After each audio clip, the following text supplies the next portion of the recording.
हाँ तो दोस्तों, इस वीडियो के अंदर हम ब्राइट आउटडोर मीडिया के आईपीओ के बारे में बात करेंगे और जानेंगे कि इस आईपीओ के अंदर आपको कितना लिस्टिंग गेन मिल सकता है और आपको इस आईपीओ के अंदर अप्लाई करना चाहिए या नहीं।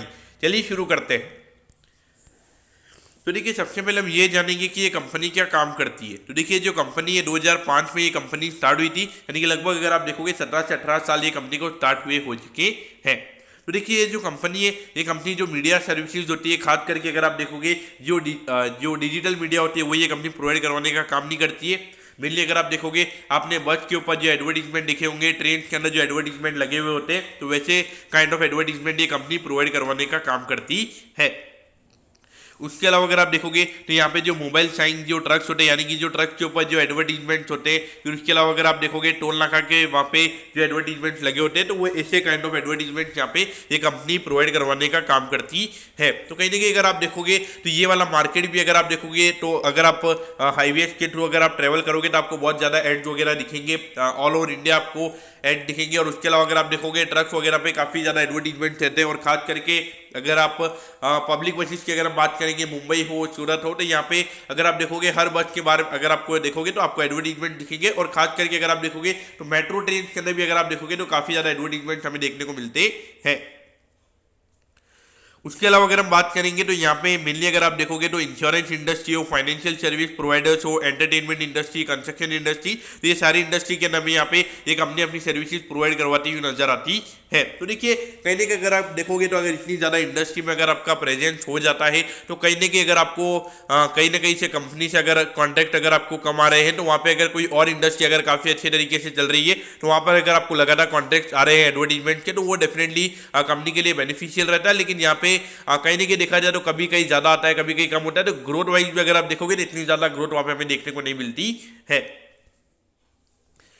अब अगर हम यहाँ पे ऑब्जेक्टिव की अगर हम बात करेंगे, यानी कि जो आईपीओ से कंपनी को पैसा मिलने वाला है उसे कंपनी कैसे यूटिलाइज करने वाली है, तो यहाँ पे कुछ सिक्योर्ड बोरिंग से कंपनी की, तो उसे यहाँ पे कंपनी या तो थोड़ा पार्शियल प्री पेमेंट करेगी या फिर पूरा यहाँ पे कंपनी को प्रीपे करना है। तो उसके लिए यहाँ पे कंपनी का आईपीओ आ रहा है।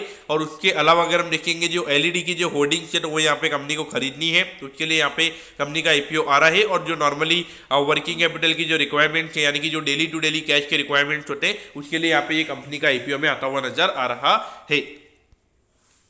अब अगर हम फाइनेंशियल से पहले अगर हम कंपनी के प्रमोटर्स की अगर हम बात करेंगे, तो देखिए योगेश जीवनलाल लखानी जी और जागृति योगेश लखानी जी, ये दोनों में यहाँ पे कंपनी के प्रमोटर्स नजर आते हैं। अब अगर हम रेवेन्यू की अगर हम बात करेंगे, तो देखिए 2020 में 71 करोड़ के लगभग का रेवेन्यू का नंबर था। फिर उसके बाद में ये नंबर हमें 24 करोड़ का होता हुआ नजर आया था, क्योंकि कोविड का ईयर था, कोई वहाँ पे मार्केटिंग पे स्पेंड नहीं कर रहा था और वहाँ पे कंपनी का कोई बिजनेस हमें होता हुआ नजर नहीं आया था।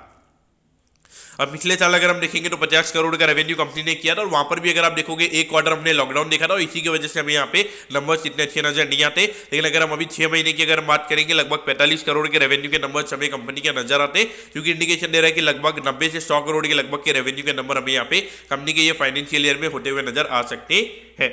अगर हम प्रॉफिटेबिलिटी की बात करेंगे, तो यहाँ पे 1.71 करोड़ के लगभग ये नंबर था, यहाँ पे 1.08 करोड़ के लगभग। पिछले साल कंपनी ने 2.59 करोड़ का प्रॉफिट किया था। और अगर हम अभी देखेंगे तो 6 महीने में लगभग 4 करोड़ के लगभग ये नंबर आ चुका है, यानी कि लगभग 8 से 8.5 करोड़ के लगभग का नेट प्रॉफिट का जो नंबर है कंपनी का, वो ये फाइनेंशियल ईयर में हमें होता हुआ नजर आ सकता है। अब अगर हम आईपीओ डिटेल्स के बारे में अगर हम बात करेंगे, तो देखिए 14 तारीख को ये आईपीओ में ओपन होता हुआ नजर आएगा और 17 तारीख को ये आईपीओ में क्लोज होता हुआ नजर आएगा। यहाँ पे 146 रुपीज पर शेयर पे यहाँ पे कंपनी शेयर्स हमें देती हुई नजर आ रही है। 1000 शेयर्स का हमें यहाँ पे लॉट नजर आता है, यानी कि एक लॉट को अप्लाई करने के लिए 1,46,000 रुपीज यहाँ पे लगने वाले हैं।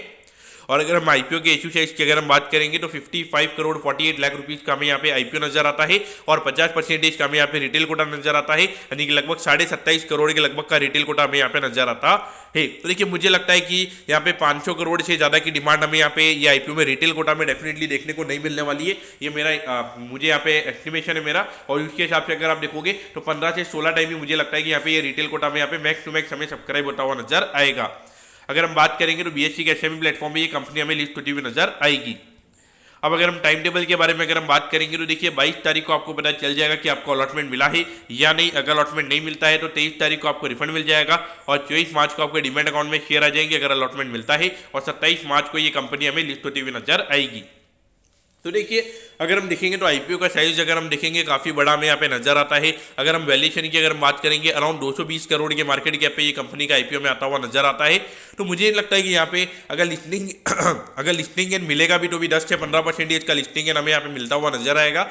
और एज अ होल अगर आप देखोगे कंपनी यहाँ पे अच्छी नजर आती है, लगभग 27-28 के पी मल्टीपल पे कंपनी का आईपीओ में आता हुआ नजर आ रहा है। तो ऐसा नहीं है कि वैल्यूएशन वाइज यहाँ पे कोई ज़्यादा कॉस्टली वैल्यूएशन है, लेकिन मुझे ऐसा भी नहीं है कि यहाँ पे कोई 100% के लिस्टिंग गेन हमें देखने को मिलेंगे। मुझे लगता है कि यहाँ पे 10 से 15% का जो लिस्टिंग गेन है वो हमें यहाँ पे मिलता हुआ नजर आएगा। लेकिन अभी जिस तरीके से मार्केट चल रहा है तो वहाँ पे 10 से 15% के गेन के लिए डेफिनेटली अप्लाई नहीं करना चाहिए, क्योंकि वहाँ पे 10 से 15% का गेन है। तो अगर उस दिन जिस दिन एक कंपनी लिस्ट होने वाली है तो वहाँ पर अगर मार्केट अगर में थोड़ा करेक्शन होता हुआ नजर आता है तो वहाँ पे लगभग 5 से 10% की नेगेटिव लिस्टिंग भी हमें होती हुई नजर आ सकती है। तो उस पॉइंट ऑफ व्यू से देखा जाए तो मेरे ख्याल से इतना कुछ एक्साइटिंग नहीं है कि अप्लाई करना ही चाहिए, मेरे ख्याल से अवॉइड किया जा सकता है। लेकिन अगर आपके पास में अगर पैसा पड़ा रहता है और अगर यहाँ पे 10 से 15 गुना अगर यहाँ पे रिटेल कोटा अगर हमें बढ़ता हुआ नजर आता है तो वहाँ पे डेफिनेटली आप अप्लाई कर सकते हो। बाकी 5-6 टाइम तक अगर रिटेल कोटा सब्सक्राइब होता है तो मेरे ख्याल से डेफिनेटली आपने तब अवॉइड करना चाहिए। तो दोस्तों मैं होप करता हूँ कि ब्राइट आउटडोर मीडिया के आईपीओ के बारे में आपको सब कुछ समझ में आ गया होगा। अगर आपकी कोई भी क्वेरीज है